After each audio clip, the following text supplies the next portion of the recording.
தமிழ் மாதங்களான ஆடி மாதத்தில் கொண்டாடப்படுவதா இந்த ஆடிப்பெருக்கு. ஆடி மாதம் 18ஆம் தேதி வரக்கூடிய அந்த நாளை தான் ஆடிப்பெருக்கு விழாவாக நம்ம கொண்டாடுறோம். ஆடி மாதம் 18ஆம் தேதி அன்னைக்கு, அதாவது ஆடிப்பெருக்கு அன்னைக்கு புதுமண தம்பதிகள் தான் கட்டியிருக்கிற தாலியை மாத்திட்டு புது தாலி கட்டிக்குவாங்க. இந்த தாலி மாட்டக்கூடிய இந்த சடங்கு சம்பிரதாயங்கள் இன்று வரை நடந்துகிட்டு இருக்கு. இது எதுக்காக நடக்குது அப்படின்னு கேட்டா பல பேருக்கு தெரியாது. இந்த தாலி மாட்டும் சடங்கு எதுக்காக நடக்குது, இந்த ஆடிப்பெருக்கு விழா எதற்காக கொண்டாடுறாங்க அப்படிங்கிற விஷயத்தை இந்த வீடியோல பார்க்க போறோம். புராணப்படி காவிரி கரையை ஆண்ட அக்னியில் பிறந்த ருத்ர வன்னிய மகாராஜன் அப்படிங்கிற அரசன் ஆடி மாதம் முதல் நாள் அன்னைக்கு இலங்கைக்கு போருக்கு புறப்படுகிறார். போருக்கு போகும்போது ருத்ர மகாராஜன் தன்னுடைய மனைவியுடன், போருக்கு போகும் நான் திரும்ப வரவில்லை என்றால் எனக்கு என்ன ஆயிட்டு என்று நீ தெரிந்து கொள்ள வீட்டில் ஒரு காமாட்சி விளக்கை ஏற்றுவே என்று சொல்லிவிட்டு போறாரு.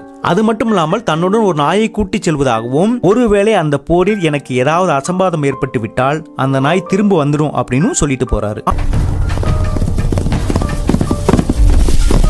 ஆனா அவர் போன கொஞ்ச நேரத்திலேயே ஏற்றி வைத்த விளக்கு அணைஞ்சு போகுது. அரசன் போகும் வழியில் காவிரி ஆறு பெருக்கெடுத்து ஓடிக்கொண்டிருந்ததால் அவர் கூட்டி சென்ற நாயால் அந்த ஆற்றை கடக்க முடியவில்லை. அதனால மீண்டும் அரண்மனையை நோக்கி அந்த நாய் புறப்படுது. நாயை கண்டதும் மனைவி மந்திரமாலா போருக்கு சென்ற தனது கணவர் இறந்து விட்டதாக நினைக்கிறாங்க. அதன் பிறகு மந்திரமாலா ஊரை கூட்டி விதவிக்கான சடங்குகளான பூ, பொட்டு, தாலி போன்றவற்றை அகற்றும் சடங்கை பண்ணிக்கிறாங்க. ஆனால் போரில் பெரும் வெற்றி அடைந்து மீண்டும் அரண்மனைக்கு வந்த ருத்ர மகாராஜனுக்கு தனது மனைவி தாலி, குங்குமம் இல்லாமல் இருந்தது பேரெதிர்ச்சி ஏற்படுத்தியது. பிறகு நடந்ததை தன் மனைவிக்கும் ஊரிலுள்ள அனைவருக்கும் தெரியப்படுத்தி பின் காவிரி கரையில் வைத்து மீண்டும் தாலி கட்டிக் கொள்கிறார். இதன் காரணமாகவே புதுமண தம்பதிகள் காவிரி ஆற்றின் கரையோரம் தாலி மாற்றும் சடங்கை இன்னைக்கு வரையும் பண்ணிக்கிட்டு இருக்காங்க.